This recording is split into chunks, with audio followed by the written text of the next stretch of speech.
Local elected officials representing many different parts of the state. Next up from Toledo, Councilmember Lindsay Webb. Thank you very much.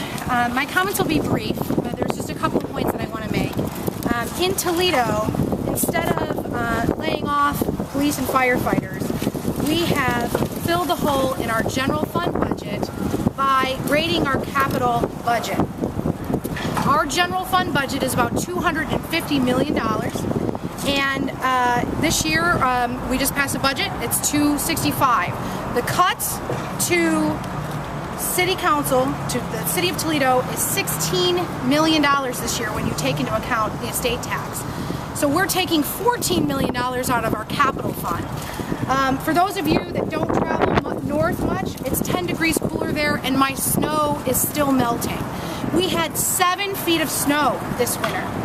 We had a 45-inch water main break, a 30-inch water main break, frost line that was 5 feet deep. We had at any given point 70 households without water service because they were frozen.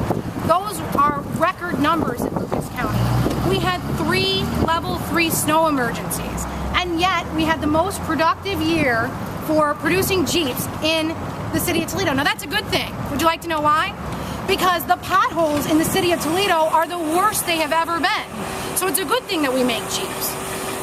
We have been, over a period of time, taking money out of the capital budget of the city of Toledo and investing it in the general fund.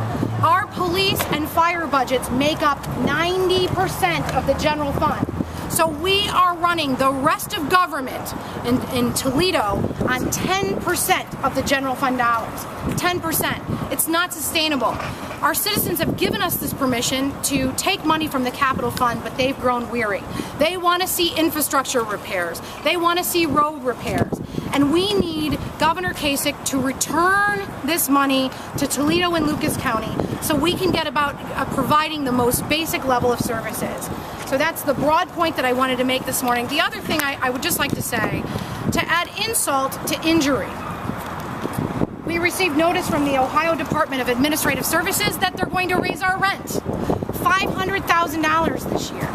$500,000 this year to be in a building that they haven't really invested much money in the last decade that I'm aware of. So it's time for the legislator and for the House to make some decisions and to return some of these resources back to the local community from where it came from so we can make the best use of these tax dollars.